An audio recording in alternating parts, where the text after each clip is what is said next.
Starting live broadcast. We're live. Good morning, good evening, good afternoon. Are we sideways? I hope not.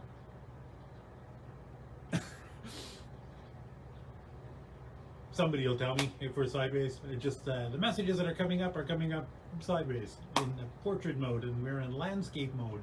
So I think on my phone, hopefully it'll work. Anyway, good morning, good evening, good afternoon. Welcome to the latest Sylvia Findings live stream event thing, whatever, info show. I want to talk to you today. I know the world is falling apart and, everything sucks everywhere, but I want to have like a bit of a palate cleanser. Let's not let the rest of the world kind of destroy our fun. Jewelry is fun, yay! I always have fun, doing it. The nice thing about I was setting some stones this morning for a customer, and the nice thing about that kind of work, this kind of work, that and we'll get to the four-letter word stuff in a minute. I should quantify that, because if you're just watching on YouTube after the fact or whatever, the social media posts advertising this they all said something to the effect of glue is a four-letter word. So that's why we are going to talk about some glue and whatever. The nice thing about this, and I find this with me whenever I'm doing this kind of stuff, the focus, you're focusing your attention on one thing. And it's very easy for that focus to become so focused, I guess, that the world dissolves around you, and all you're left with is yourself and your hands and the material and the tools, and the connection between those things is very meditative. Somebody told me once that it's meditation. I thought, well, it's not meditation because I'm moving around, I'm doing all kinds of stuff. And she explained to me that meditation isn't just sitting there, doing that kind of thing. Meditation is anything that you can do to get yourself out of your mind, get yourself out of your own head, to use a colloquialism. And that's what it does. I call it a fugue state, because you can, start working on something, be so engrossed in it that you look up at the clock and all of a sudden it's 3 a.m. Oh my gosh, I haven't eaten dinner and I'm really tired, right? Anybody who's done this kind of stuff, who's done, crafts, and it's craft, it's not art, come on. Well, I don't want to discount people who are expressing an emotion or telling a story in their jewelry. That is art, but it goes towards intent kind of thing. But and I don't want to denigrate craft either, because anything that you make that's functionally beautiful, it could be beautiful, but semantics. Anyway, I don't want to get into that argument, because I always get in trouble when I talk about that. Anyway, I'm really meandering this morning. I don't know what, my head is not in one place. That must be it. Anyway, whatever. Let's just get into the topic we were going to talk about today. Glue. Yes, glue is a four-letter word, and I'm not going to talk about glues per se. I've already done a video where we talked about the different kind of glues and which ones I prefer. Spoiler, two-part epoxy is always better than just about anything. When you're playing with stones or pearls or those kind of thing, super glues, right? The cyanoacrylate, the really watery, clear glues, wrong. They're just bad. And I've heard people say, "Oh, you really need to use a good super glue, for the, to glue like a stone to a finding." And it's just about the worst thing that you can do. I would even use one of those crappy craft glues like the E6000 or those kind of things, for that. They'll still be temporary, but at least you won't, potentially destroy the finish on your stones, which the fumes from a lot of those cyanoacrylates will do that. Especially pearls. Boy, don't go near super glue with pearls, or don't go near pearls with super glue, because you'll just destroy them. The nacre on them is very, there's layers and layers of nacre to create that illusion of depth in a pearl, and you're just threatening to destroy that if you use super glue. So whatever, but again, we're not going to, even though I just did. My plan wasn't to talk about glues again, because I've already done that in a previous video, a previous live stream. Um, I want to talk about when is glue appropriate. Because when I was teaching jewelry fabrication for years and years, I always said glue is a four-letter word, that it was never appropriate to use glue. And I mean, it's not like I have definitely changed my session of that. There are times when glue is absolutely appropriate, right? And I guess we'll just talk about those things now. I mean, the reason why I was against glue is because all of the stone setting classes that I taught were all on faceted stones. It didn't really do anything with cabochons. Oh no, we did. I did do a bezel cup ring class once with pearl cabochons, which are probably like the least appropriate stone to learn how to do bezel setting and the burnishing on. But it was fun. At least the people who destroyed their pearls. It was a learning experience, right? But we did bezel setting. We didn't glue those pearls in. But for all the faceted stones and the prong settings and those kind of things, and learning how to file the notches and how to dress the prongs afterwards, those kind of things. Glue is never appropriate in those kind of situations, right? So I'm gonna switch the camera around and get to a little bit more intimate things, so we can look at specific findings, specific types of findings, and I pulled a bunch of very specific things so I can explain to you why there are times when glue is appropriate and why there are times when they're not. I mean, obvious ones are obvious, well, we'll talk about them when we get there. But anyway, let me just change this around.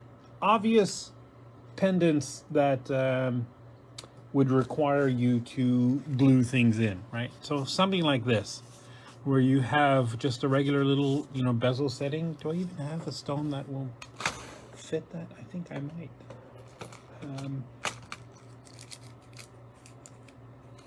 Oh, maybe I don't. Anyway, I'm sure I do, but just to show you, right? So I guess theoretically, this is the same kind of setting as this one, and this is a little bit bigger. And actually, I have a stone that fits in there. So let me just show you that.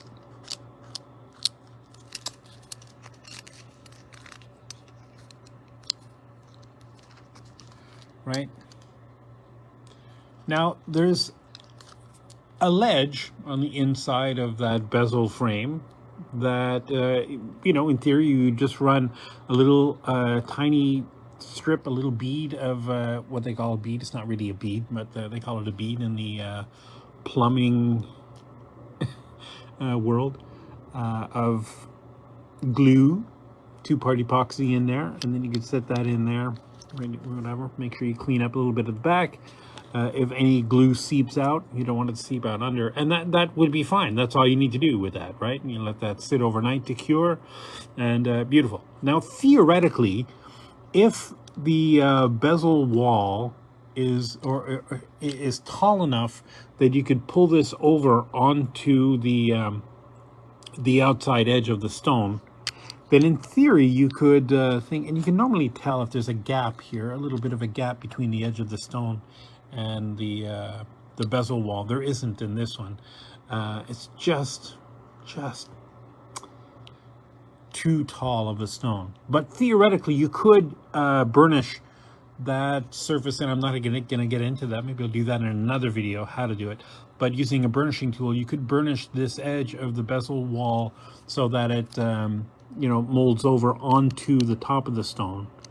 And then you wouldn't really need glue to do that, because it's almost like it's like an infinite prong setting that goes all the way around the entire stone, right?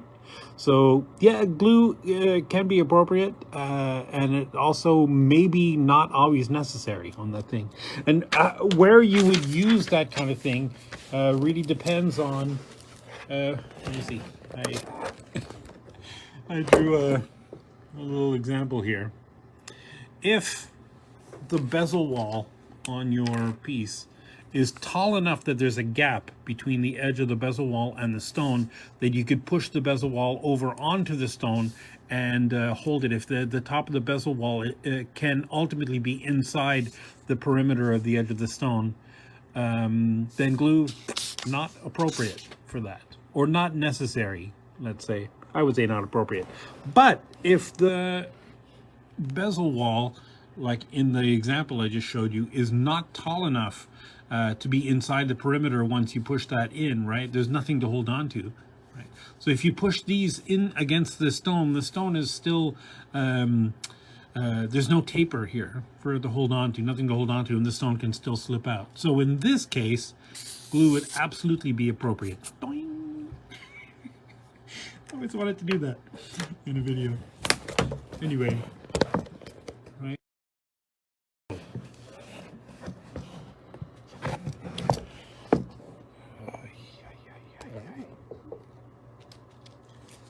So in this instance, you know, glue is appropriate, although it may not be necessary depending on your cabochon. I would probably use it anyway, right? And again, I'm not going to go, I did, you know, some techniques to not be messy in another video. Although the best way to do this is to, you know, you mix up your two-part epoxy, right? So you have a little blob of it, and then you use a toothpick, you know, or something, get a little bit on the toothpick and carefully drag it around so that you're putting a little smear all the way around that. You know, it doesn't have to be much, especially if the stone fits great. If the stone fits beautifully like this one does, then boy, it doesn't take much glue to hold it in place, right? Especially because the glue is all the way around the entire you know, section of the stone. You know, the real only trick to not being messy is to not use too much glue. I know that seems obvious, but thing. So how about just a traditional everyday old, you know, setting, right?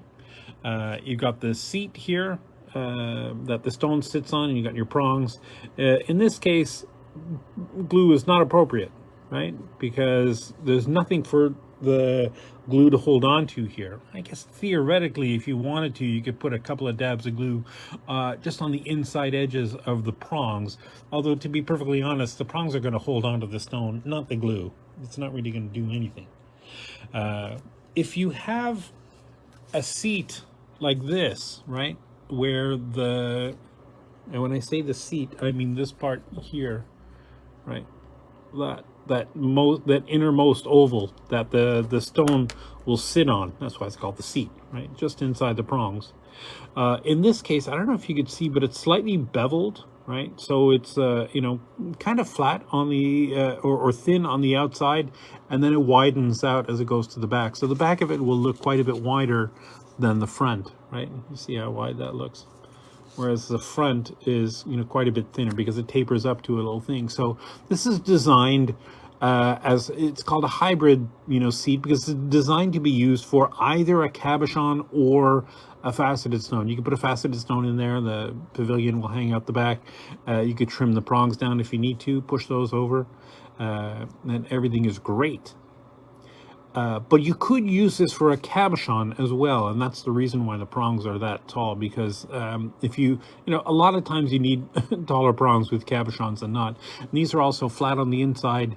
They're not tapered to a point the way I like, but you know, some people don't like that, so whatever, it doesn't really matter. Everybody has their own taste. If you're going to be dressing your prongs, you can make them look however you want anyway. And I've done a video of that somewhere. There's a video of dressing the prongs and you know, using different techniques for getting them the way you want them to look, and when it's appropriate to trim and dress the prongs. Anyway, so for something like this, there's no need for glue, right? Again, if you wanted to, you could put a little dab on the inside edges of the prongs, but they're not going to be holding the stone in. I wouldn't do it. So for this kind of a setting, glue is inappropriate. I need a big red X on the video. No glue. Now, on something like this, where, you know, again, ideally, you want to, oh, you know what, I should have got the same size pendant as this stone. I think we have one that fits this. So in this case, right, you got that on the inside edge. You've got these little tabs, right? These little star tabs. If you were able to push those in and hold on to the stone, then theoretically you don't need to put glue on there. But you know, if the cabochon is thick at all, right, where the edge of the star tab doesn't go over onto the inside perimeter of the stone, right, over the edge of the stone, something to hold it in, right, because it's all about holding it in, then yes, I would do the thing, put a little dab of glue, you know, draw a toothpick all the way around, and you know, don't load the toothpick very much with things. If you can get it so there's not a big blob on the end, that's great. You know, it'll take a few more applications to get it in there, but most of those epoxies have a good working time, like 8-10 minutes kind of thing, so you have quite a while to mess around with the setting of the glue, or the painting of the glue on the inside edge of that. I guess painting would be great, but most of those two-part epoxies are way too thick for that. So you got to use something like a toothpick to draw the thing. You know, the less glue you start messing with trying to put that in there, the less chance you have of glue seeping out when you put the stone in there. But also, it's just much easier to control. You know, alternately, you don't want to have not enough glue, although I would, you know, venture to say that any glue is better than no glue, right?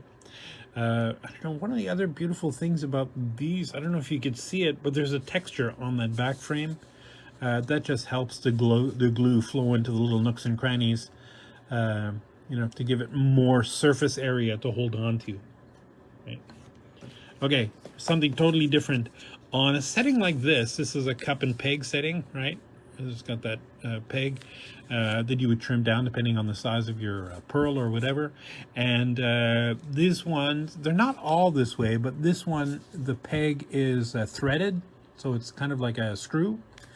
Definitely want to put a little bit of two-part epoxy, or you can even buy a product called pearl cement, which is just it's just a clear craft glue. It's not a two-part epoxy. It works okay. Again, I prefer two-part epoxy. I just find they're just way safer, way more adhesive. And the best thing about them is they don't dry crunchy. They don't dry really brittle the way the cyanoacrylate superglues do. Superglues dry really brittle, and they work great if you're, you know, gluing, say, ceramic back together or something, right? Because they work anaerobically. It just basically means that you don't need to have air. In fact, it works better if there's no air touching the glue where you're putting them together. That's why you're supposed to hold them together tightly for, I don't know what it is, 2 minutes or something. It gives time for the glue to set with no oxygen. And why just, you know, putting glue along cracks and hoping it seals them together never worked, because it's just a very specific kind of glue, that's super glue, but people use it for everything, mostly inappropriately. Anyway, yes, two-part epoxy, screw the pearl down onto there if you like. Glue's totally appropriate. I would not only screw the pearl down onto that thing. I just wouldn't trust it, you know. The interior layers of nacre and whatever the core of the pearl is, you know, you just don't know. It can very easily become chalky inside of a pearl and can easily come loose. So a little bit of two-part epoxy on there will definitely hold it in place. Way better than it would if you were just using you know, screwing them down onto those things. The best thing about these threaded pegs is that they have texture, right? More nooks and crannies for the glue to hold on to. Now I'm just gonna change tack again. Here's another kind of seat. And we have quite a few that are like this. I mean, you can see them in the pictures, right? These have pretty good sized prongs. They're flat on the inside, tapered to a point. So the prongs kind of reveal that this is setting is designed for a cabochon. But the other thing that makes this obvious, obviously, is the seat is flat, right? And can you see that? So there's no bevel there that it comes at an angle that you would use to put a faceted stone down in here.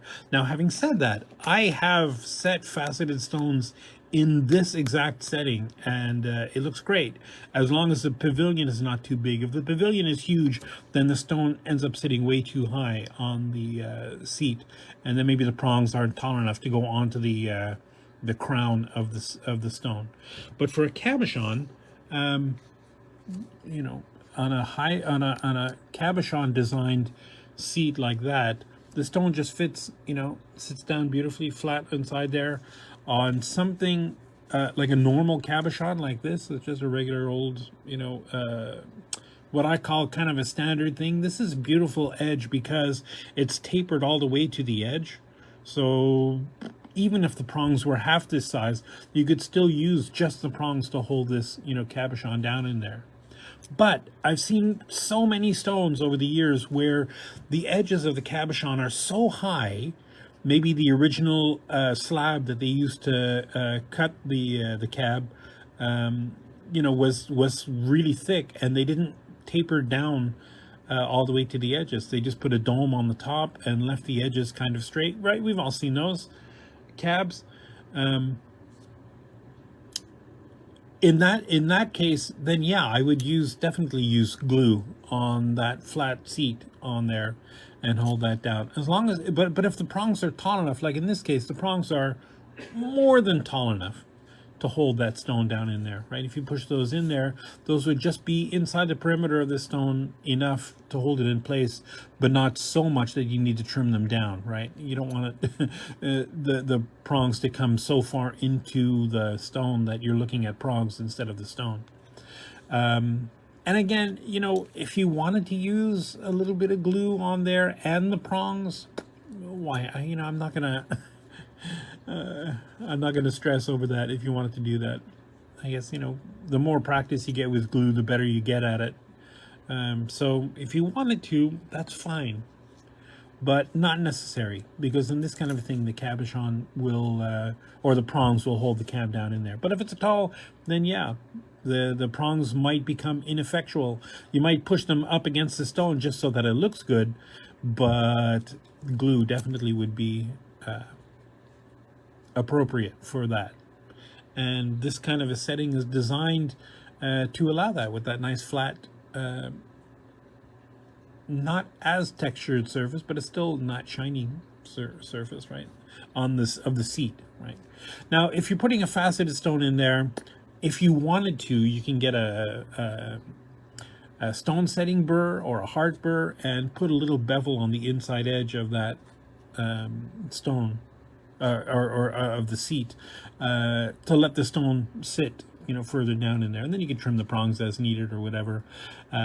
Necessary, maybe not, but on a wide seat like that, I would say it depends 100% on the pavilion, the shape of the pavilion of the stone, which I know is an issue that we talked about. Now, here are two other things that both of these depend entirely on the shape, the edge geometry of the cabochon, whether you would use glue or not. I love these. We have a bunch of these kind of things, different, I don't know what you'd call that, open bezel wall or anything, some filigree bezel components. I don't know, whatever you want to call it. If the bezel wall comes up, like I said, like in that little drawing I did where I, glue or not glue, if you can push the bezel wall over to the point where it can hold the stone in place, like if the stone is tapered all the way to the edges, then absolutely, you just push the bezel wall in there. It looks fantastic. Glue is not necessary. But if the stone is higher than that, then yeah, you definitely got to put a row of glue on there. And that looks cool whether you use glue or not. I don't know that personally. I just love those. The same thing with these bezel cup settings. These ones are not very tall, right? They're good height if the stone is tapered all the way to the corners, all the way to the edges.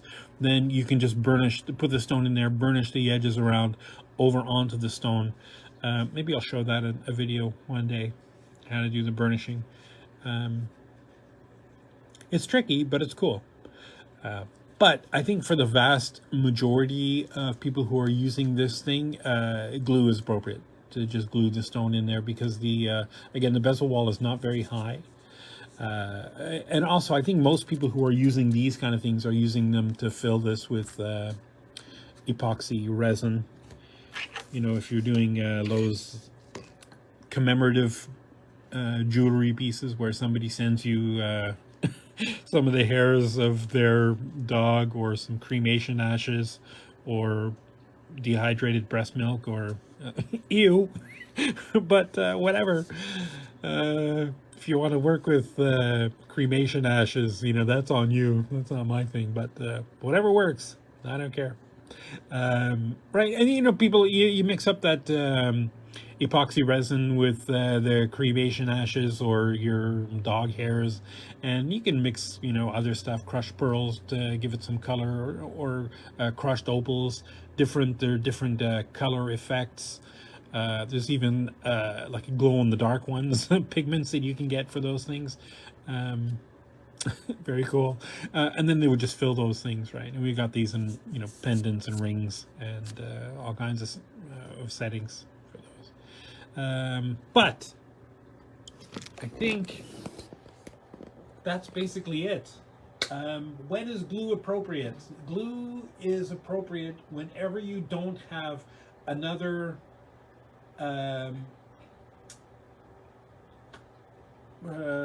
what's the word I'm looking for? Another reliable method to hold the stone in there. So if the prongs are able to come up over the crown of the stone or onto the, and let's face it, 99.9% of the times we're talking about glue, we're talking about cabochons, right? I can't think of any situation where it's appropriate to use glue on a faceted stone. Because I can tell you exactly why, and I wish I had thought of this before. It's just occurring to me now. We had a custom order, a custom pendant that we made for somebody that had a halo of stones around the outside. And when those stones, those little tiny accent stones, melee stones, whatever you want to call them, are put in those things, the casting is made with a little seat for the stones, and then 4 little dots of silver that are on the cardinal points of the stone, north, south, east, and west. You know, maybe slightly skewed or whatever it is.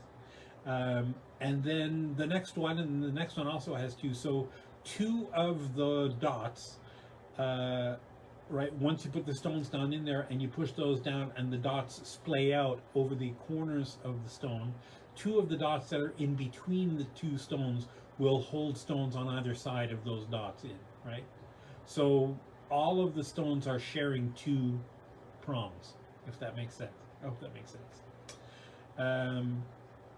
In this one, not sure what happened. Maybe the stone setter missed one, but one of the stones, you know, fell out. Actually, 2 of the stones fell out because they were, I guess, connected by that one thing, or maybe it was miscast and there was not enough material to push down to splay out over onto the edges of it. Anyway, 2 of the stones popped out.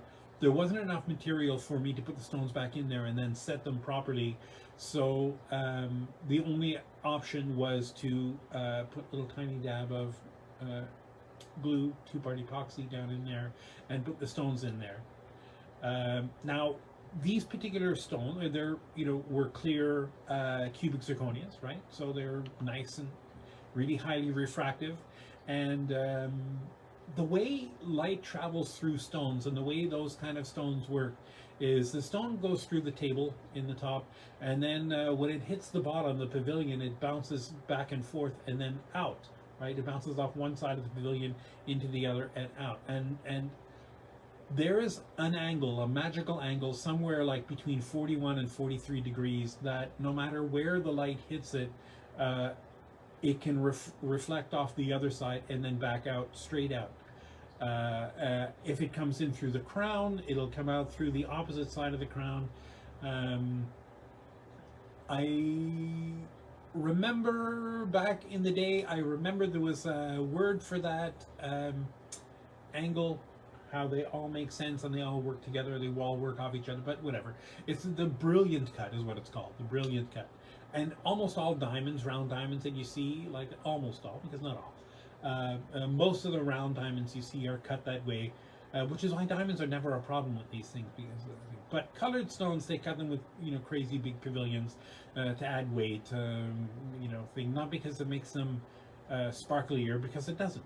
Anything that's not that 41 to 43-ish degrees, you're relinquishing some sparkliness, some bling, to be able to make the pavilion deeper, so the stone is darker, so the stone is heavier, so you can charge more, blah blah blah. I don't want to get into trouble with the stone cutters again, but my point is that that's the way light travels, right? Light, once it gets into a medium, whether it's air or whether it's a stone or it's glass or it's water or it's whatever, it travels fine. It has no problem. But light doesn't like to transfer from one media to another. So if it's transferring from air into a stone, fine. It gets into the stone, and then once it's in the stone, it's happy, sort of thing. And then when it reaches an edge, it doesn't want to leave the stone. It wants to reflect off the inside edges of the stone. It's easier for the light to reflect off the inside edges of the stone until it reaches an edge that it can't reflect off of again, and then it just goes out. It doesn't like going out, but once it goes out, then it's back in the air. And yay! Oh, look how sparkly I am. So if you have the light hitting a stone and coming into a stone and traveling across a stone, when it hits that inside of the pavilion, if there's glue on there, and the glue is harder than air, obviously, it has a much easier time transferring from that edge of the inside edge of the stone to the glue and out, dispersing into the glue and into whatever. So in the end, there was a kind of a long sciencey explanation for what was happening, but in the end, those two individual little tiny cubic zirconias, all the other ones were nice and beautiful, sparkly and thing, but those two stones were slightly done, which was, you can tell, you could see it. So even though the stones were in there and they looked great, because they were glued in instead of held in with prongs, they lost a little bit of their sparkliness, and we ended up having to just remake the setting for the customer, because I still have it, but and I should have had I have pictures that are very, very obviously, you can really see the difference. So faceted stones and glue, that's a no. That's a no. And really, some stones, some cabochons, if they're really, really clear, you have to be careful, how you use glue on them. But anything's going to be visible, out the back of a cabochon anyway, if it's really transparent. Most of them are, if they're anything, they're translucent. Anyway, I'm rambling now. I'm just going on. I don't know what I'm doing. I'm just talking blah, blah, blah, blah, blah. So, if you have any questions about glue, when is glue appropriate, when is it not, about a specific setting, I think I've covered most of the different kinds of settings that we have where there would be a question, stone or settings, rings, pendants, earrings, whatever, that are designed for faceted stones. You can tell with the seat is beveled and everything, and they have prongs. If the prongs are tall enough, don't put any glue on there. Only use glue when you're setting cabochons and there's no other way to hold the stone onto the thing. So the prongs aren't tall enough to reach the inside of the perimeter, or the bezel wall is not tall enough to push over onto the stone. So like I said at the beginning, as long as there's no other way to confidently hold the stone in place, then you should definitely use glue. And don't be afraid. Just don't use glues that are visible, that have color. Um, there's some great two-part epoxies that are gray. I can think of one that people love using called Bondo is the brand name, I think. It's an amazing adhesive. Amazing. But it's dries gray and it's ugly, so as long as there's any chance of things being visible, use clear two-part epoxy. And I think that's it. I feel like I'm just going to go over the same old stuff I went over. Thank you for watching. I will see you, I think, next week. I think we're back next week. I know we have a trade show in Kelowna. I think it's Kelowna next weekend. Not this coming weekend, but the next weekend. And if you're in that area, please drop in and see us. You can find us on the socials. I should have social media links here somewhere. I'm sure they're in the YouTube video somewhere in the description below. If you follow us on the socials, you'll get notices when we're going to be at whatever shows.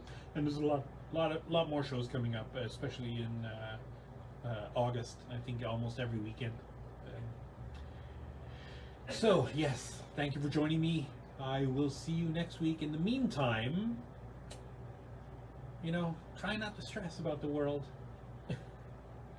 Try to remember that we're only here for a little bit of time, and what you do with the time is up to you, not up to what other people are telling you you can do with your bodies. I'm trying not to get political here for my friends. In the meantime, we're today is Wednesday, the 29th. We have Canada Day coming up for all of our Canadian people. So happy Canada Day! Woo! And July 4th on Monday for all of our American watchers. And if you're in neither Canada or America, happy whatever you're doing. But this weekend, if you're going to be playing with fireworks, please be careful. Don't burn down the neighborhood, especially my neighborhood. Anyway, take care of yourself, take care of the planet, take care of your mental health, and we will see you next weekend, or next week, next Wednesday. Alrighty, bye.